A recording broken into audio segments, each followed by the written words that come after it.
Vito Grady are going to play one of his plays. The Merchant of Venice. The Merchant of Venice. Antonio, a Merchant of Venice, and Bassanio are really close friends. Bassanio needs money to marry a wealthy woman in Belmont in Portia. Antonio borrowed money from a cunning Jewish moneylender named Shylock. Shylock makes him to sign the bond. The money is not paid within 3 months. He will cut a pound of flesh from Antonio's bond. Meanwhile, Portia, who has to face many suitors. Before he died, Portia's father, seeing this difficulty, had kept a test of 3 caskets: lead, gold, and silver. In one of the caskets, there would be Portia's picture. Whoever chooses the casket with Portia's picture would be her husband.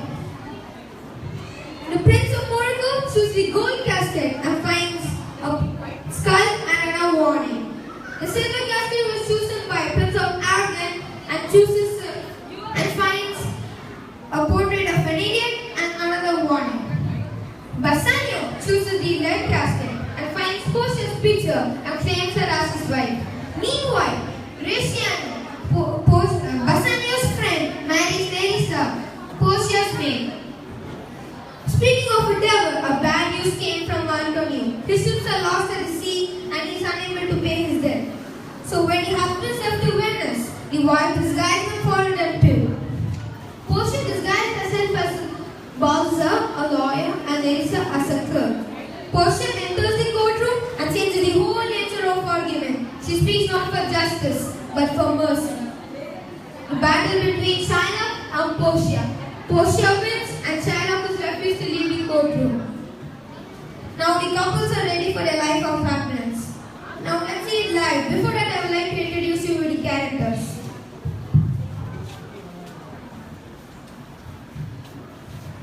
Atita, as Duke, the highest legislative authority of Venice. Srimati as Portia, Bassanio's wife and disguised as Balthazar in the court scene. Darshan as Shylock, a cunning Jewish moneylender. Anshuman as Antonio, the richest merchant of Venice. Manasi as Bassanio, Antonio's friend. Asmita as Graciano, Bassanio's friend. Gramnus as Celerio, a page. Now let's see it live.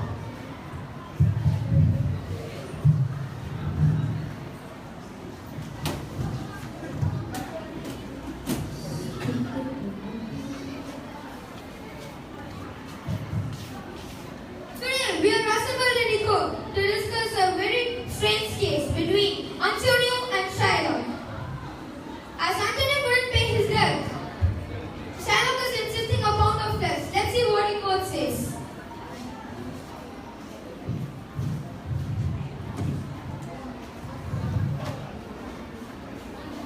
Attention! Here comes the Duke.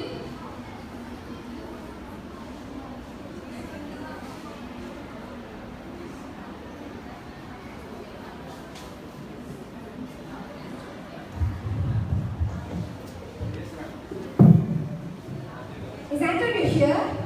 Yes, sir, I am here. I feel sorry for you. You've come to face a reckless enemy, an inhuman wretch incapable of pity, without any feelings of mercy. They tell me you have done everything you can talk to him out of what he is doing. But since he remains stubborn, there is no legal way to protect me from his malice. I will take what he gives me. I am ready to suffer peacefully. Whatever he does to me is anger and cruelty. One of you, go call Jew into the court. Standing outside, here he comes, my lord. Shylock, everyone thinks and I agree that you're just pretending to ignore. They think you're going to show mercy and pity at the last moment, which will be more surprising than the bizarre cruelty you seem to be showing now.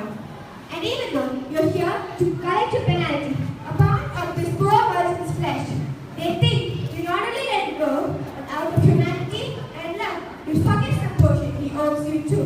In doing so, you'll be taking pity on him for his many recent losses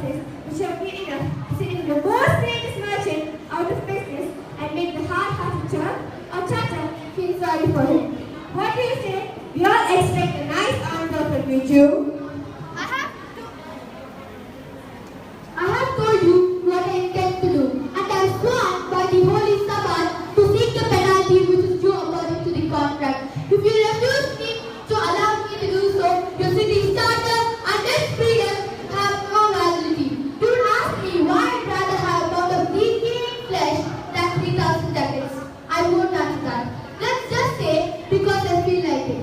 What if I had a rat in my house and I had to pay 10,000 ducats to have it exterminated? Do you have your answer yet? Some men don't like roast pig. Others go crazy if they see a cat. And others can't help urinating when they hear bagpipes. There's no sense trying to explain people's lives and dislikes. The same way, when there's no clear reason why one man doesn't want a roast pig or why another can't stand a harmless and useful cat, I can't give a reason and I won't give a reason for why I am pursuing this unprofitable case against him. Does that answer your question? That's no answer, you heartless man. It does not excuse your cruel behavior. I am not bound to please you with my answers. Does everyone kill what they don't love? Does anyone hate something and doesn't want to kill it? Disliking something isn't the same as hating it. What? Would you let a serpent bite you twice? Please stop. Please stop. Don't bother arguing with the Jew. His heart is the hardest thing imaginable. You might as well go and stand on the beach and ask the ocean to get smaller. You might as well ask the wolf, why did he kill the lamb and made his mother cry? You might as well ask the pine trees not to shake their tree tops when the storm is blowing to them. You rather do the impossible than to soften his Jewish heart. His heart is the hardest thing imaginable. So I beg you not to make any more offers. Let me receive my punishment and the Jew take his penalty. Instead of your 3,000 ducats, here are 6,000.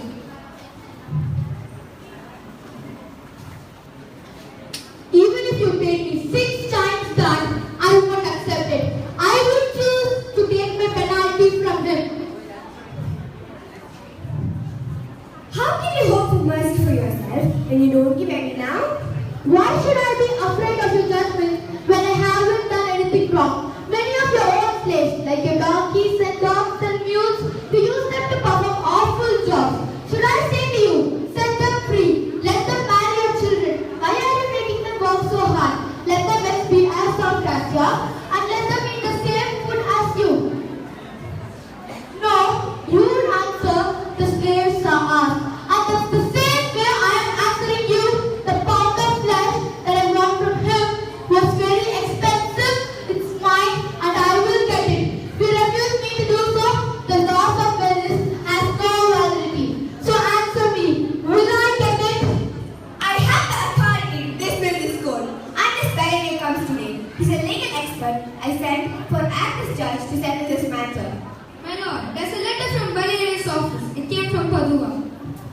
Cheer up, Antonio. Keep up your courage, man. I'll give the Jew my flesh, blood, bones and everything before you shed one drop of blood for me. I am the one sick sheep in the flock, the one who deserves to die first. The weakest fruit drops to the ground first, so it's my turn to drop. Bassanio, the best thing you can do is to live, and I can take it up for my gravestone.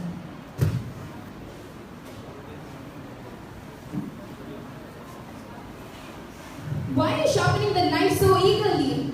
To cut my penalty from the bankrupt man over here.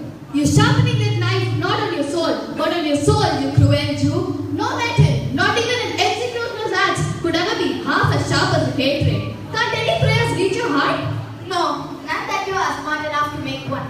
Oh, you're going to hell, you disgusting dog. Killing you would be justice. You almost make me forget that I'm a Christian. You make me agree with the great philosopher Pythagoras that all animal souls are reincarnated in human bodies. Your vicious dog soul belongs to a wolf that was killed for slaughtering humans. When he died, his cruel soul passed out of his body and went into yours while you were lying in your unholy mother's womb. That's why your desires are bloody, wolfish and ravenous.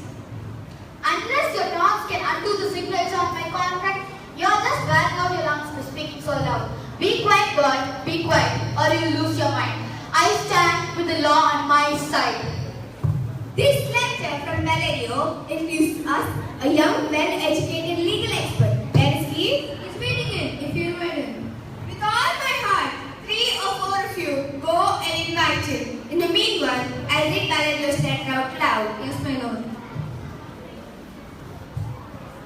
have received your letter, but I'm very sick at the moment.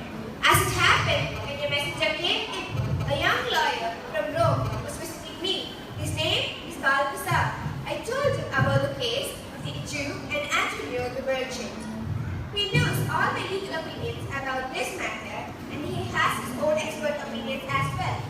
I'm sending him in my place to answer your request for someone to act as judge in this matter. You hear what old Valerio writes?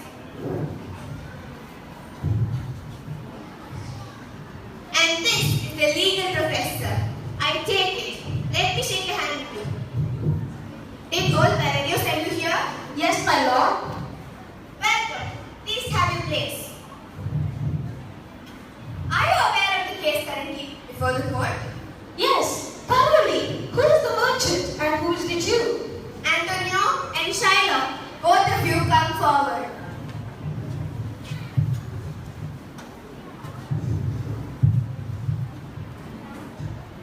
Is your name Shylock? Shylock is my name. Your case is most unusual, though the Venetian law can't stop you from proceeding. He has the claim on you, correct? Yes, so he says. Do you acknowledge the contract? Yes, I do. Then the Jew must show you mercy. Why should I do that? What compulsion you are putting on me to do that? Tell me. No one shows mercy because he has to. It just happens the way gentle rain drops on the ground. Mercy is a double blessing. It blesses the one who gives it and the one who receives it. It's strongest in the strongest people. Scepter represents his earthly power, the symbol of majesty and the focus of royal authority. But mercy is higher than the scepter. It's enthroned in the hearts of kings, a quality of God himself. Kingly power seems most like God's power when the king mixes mercy with justice. So although justice is your plea, consider this. Please let me review the contract. Here it is, Judge. Here it is.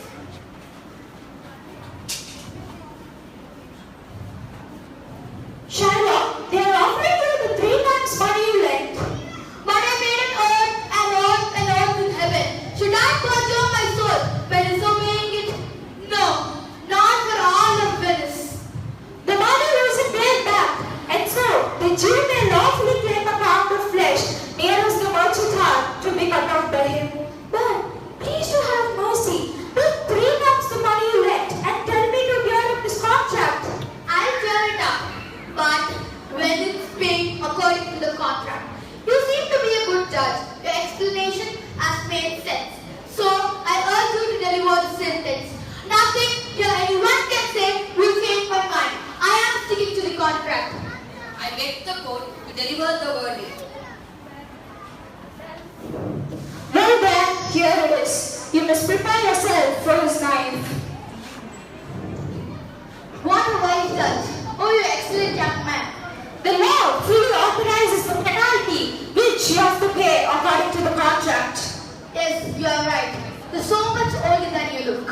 So, by your test.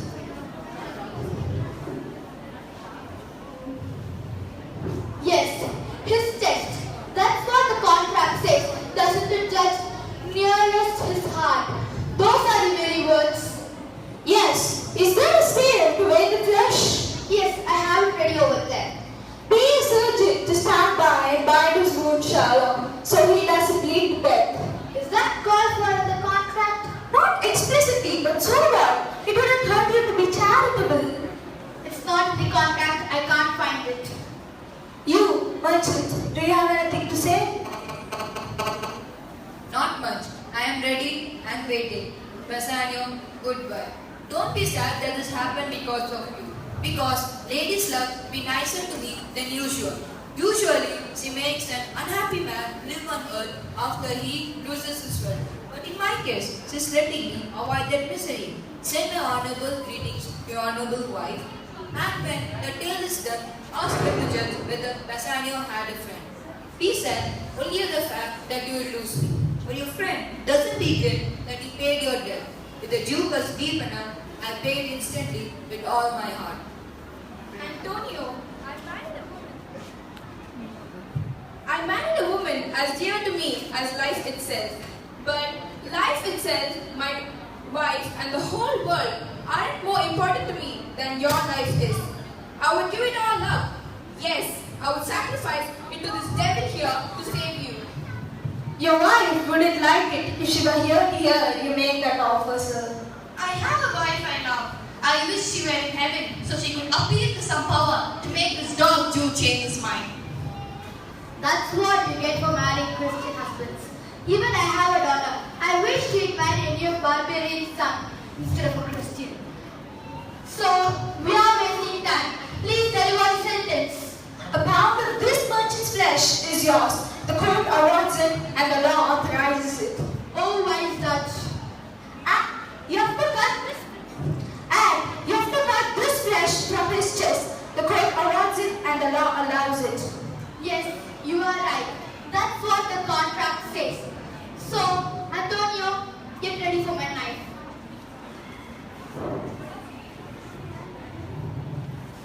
But wait a minute! There is something else. This contract doesn't give you any blood at all. The words expressly specify a pound of flesh. So, take the penalty of a pound of flesh. But even if you shed one drop of Christian blood to the ground, the state of Venice will confiscate your land and your property under the Venetian law. Oh, what an upright judge! Pay attention, Jew, an upright judge. Is that the law? You can see for yourself. You ask for justice, so rest assured you'll get more justice than you bargained for. Oh, what a wise judge! Pay attention, Jew, a wise judge. In that case, I'll take their offer. Tell them to pay me 3 times the amount of money I lent and let the Christian go. I have the money ready for you. Here it is. Wait! The Jew will have justice. Wait! Don't rush. He's not going to get anything except the penalty. Oh, what a smart judge! Pay attention, Jew, a smart judge. So, get ready to cut on the flesh. Remember, don't shed any blood or cut more or less than exactly a pound of flesh. If you cut more or less than exactly a pound of flesh, even it may be the tiniest portion of an ounce, the state of Venice will confiscate your property. Daniel, Jew, I've got your note again. Why is the Jew waiting? Take the penalty. Give me my money and let me go. Here is the money. No, he refused it publicly in an open court. He's not going to get anything except his penalty and justice. Daniel, a second Daniel, I keep saying it. Thank you, Jew, for teaching me that word. What? I won't even get the original amount back? No, you're not going to get anything except the penalty to be taken at your bill, Jew. Then I hope he chokes on it. I'm not staying here anymore to argue. I'm leaving. Wait a minute, Jew. The law has another hold on you. The laws of Venice state that if any foreign resident directly or indirectly attempts to take the life of a citizen, the person he intended to kill will receive one half of his foreign goods, and the other half goes to the state. Whether the offending person lives or dies is up to the Duke. He has no way to appeal to. In your predicament, you have earned the punishment. You have clearly conceived indirectly and directly too to take the life of the defendant there. So now, get on your knees and beg mercy from the Duke. Beg to be allowed to hang yourselves. But if you have handed all the wealth to the state, you won't even have enough money left to buy a robe. So, you'll be hanged at the state's expense. I want to see the difference between us. So I pardon you even before you ask for a pardon. Half of your wealth goes to Antonio and the other half goes to the state. However, if you show proper humility, I may reduce this penalty to a fine. Yes, the state's half can be reduced, but not Antonio's. Yes. Don't pardon that. Take my life. You take my house when you take the money I need for the upkeep. And you take my life when you seize away my means of making a living. So don't pardon me. Take my life, Judge. What mercy can you show Antonio?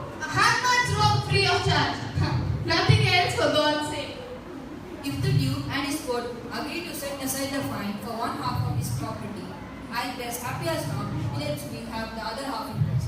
Now, the Jew must make two wills. That one, he must immediately turn into a Christian, and second, he must make a will that when he dies, his property should pass into his son-in-law Lorenzo and his daughter Jessica. He must do this or else he can't depart it. I just delivered. Are you satisfied, Jew? What do you say? Clerk, draw the document to make this gift official. I am not well. I am leaving. Send the deed after me. I'll sign it up. I am going. Go, but sign the deed. Wait a minute, Jew. Listen to me. When you're baptized a Christian, you will have 2 godfathers. If I had been the judge, you would have had 10 more, 12 jurors to sentence you to death rather than baptism.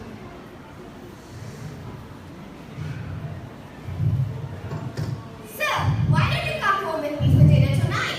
I'm very sorry, sir. Have to go to Marwan tonight. Have to leave right away.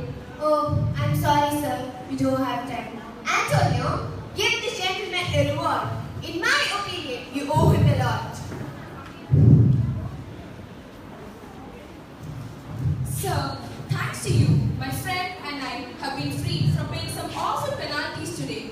Instead of giving the Jew the 3,000 ducats he's owed, we give it to you in gratitude for your kind efforts. Sir, being satisfied with the job well done is payment enough. In saving you, I consider myself well paid. My thoughts were never on money. I hope you all will recognize me when we meet again. Well, anyway, I have got to go. Sir, I really feel the need to give you something. Take some memento from us, not as a fee, but as a token of gratitude. Please do 2 favors for me. First, don't refuse me, and second, excuse me for insisting. And we are still indebted to you. We owe you love and service forever. Since you all keep insisting, I'll do as you say. Bassanio, I'll take this ring from you. Don't pull your hand back. I'm not going to get anything except that ring. And you can't refuse me this. This ring, oh sir, it's nothing but I would be ashamed to give you this. I'm not going to get anything except that. Now I think about it, I really want it. There's more to this ring than its cash value. I'll get you the most expensive ring in Venice and I'll make a public announcement to help you find it. But as for this ring, please excuse me. Good sir. First, you taught me how to beg, and now you are teaching me how a beggar should be answered. Oh good sir, this ring was given to me by my wife. When she put it on my finger, she made me swear not to give it away, lose it or sell it. Many men use that excuse to avoid giving gifts. If your wife is not a married woman, and if you say her how much I deserve this ring, she won't stay angry at you forever if you give that ring to me. Well, anyway, goodbye. Bassanio, consider that ring with my friendship against your wife's order. See how much she deserves the ring. Please let her have the ring. Go Graciano, go and catch up with him. Give him this ring and take him to Antonio's house if possible. Go quickly.